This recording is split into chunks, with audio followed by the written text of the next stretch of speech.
Hi everyone, I'm Yalda from Eat Burn Sleep. Welcome back to my kitchen. Today I'm going to show you how I make this delicious venison sausages Italian stew. You can use any meat for this. You can use diced lamb, diced beef if you like. I live in the UK and there's quite a bit of game at the butcher, and generally game is forage fed and doesn't go through an abattoir and all of that process. And I like buying those meats and playing with them and having more variety in my diet. So I'm going to show you what I do with it.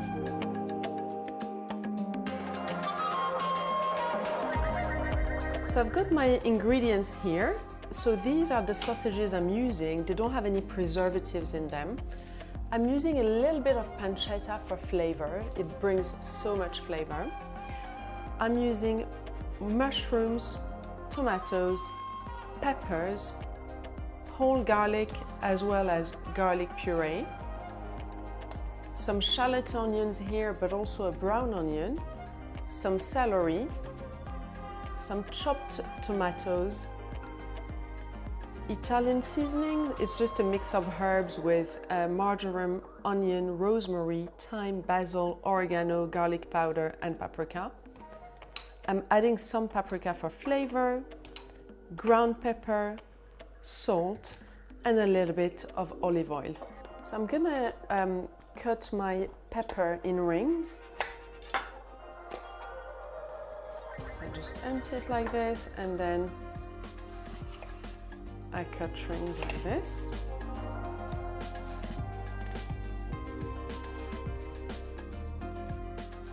Next, the mushrooms. I'm just cutting the mushrooms in two. They have a meatiness to them, which is lovely. And these are organic. I just roughly, just rinse them quickly. So the shallots, I'm just gonna slice them in two.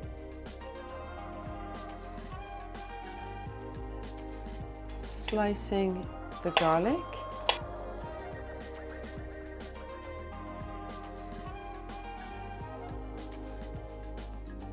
I keep the tomatoes whole, like this.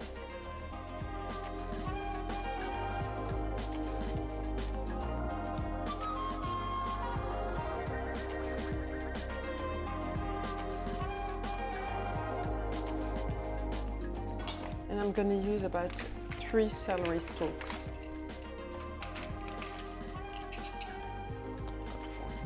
Let's call it 4 celeries.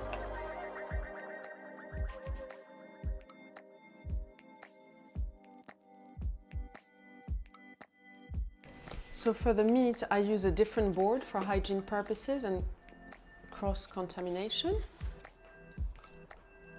And I favor a plastic one to a wood one, so I know exactly which one it is and I don't get mixed up between the meat and the vegetables.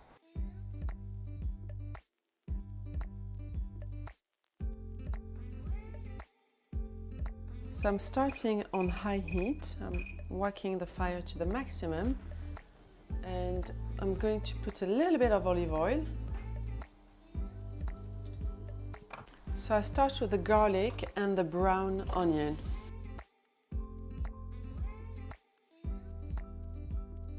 I'm doing this for about 5 minutes on high heat. So once the onions start to soften like this, when they're not completely soft, you can add the pancetta and the sausages, so they're seared in the heat.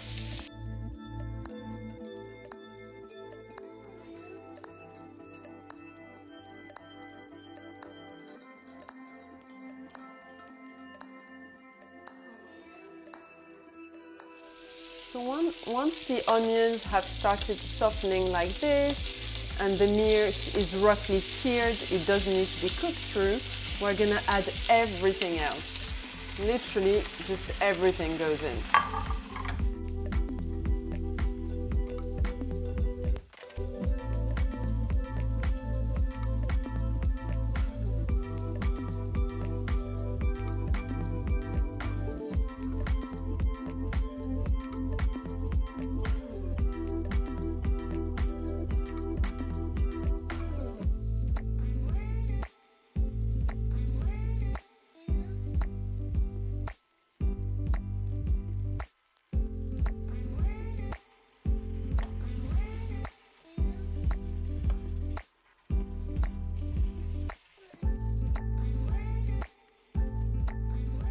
add a little bit of water.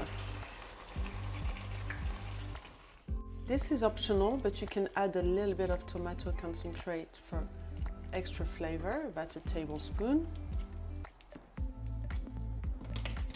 I'm adding a tablespoon of garlic paste.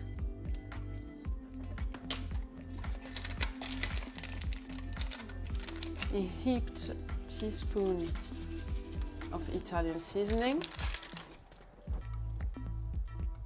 Some paprika, some black pepper,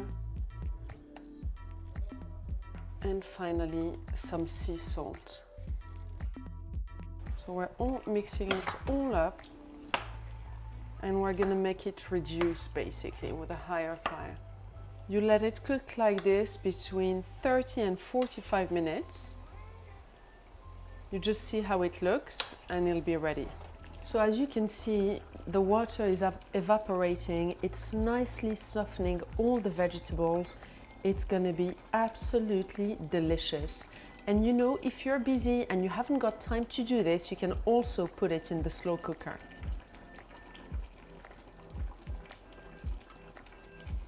If you do a slow cooker, I would say about 6 hours on medium or 8 hours on low.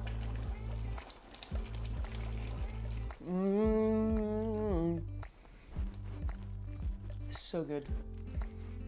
Really tasty. Paleo, dairy-free, packed with protein, vegetables, and super simple, delicious food. So all the vegetables have softened, all the flavors got mixed together, it's ready, it's absolutely delicious. And I even love it more the following day. I find that with all these stews the next day, somehow the flavors combine even more and it's so good. So I often make this, leave it in the fridge, and then have it throughout the week. I have it on its own for myself, but I serve it with rice for my children. If you want a good source of carbs to go with this, you can use sweet potato, butternut squash, quinoa, or cognac noodles if you want to, you know, mimic the noodle effect. Yes, it's super easy to make, it's really tasty, and I hope you enjoy it.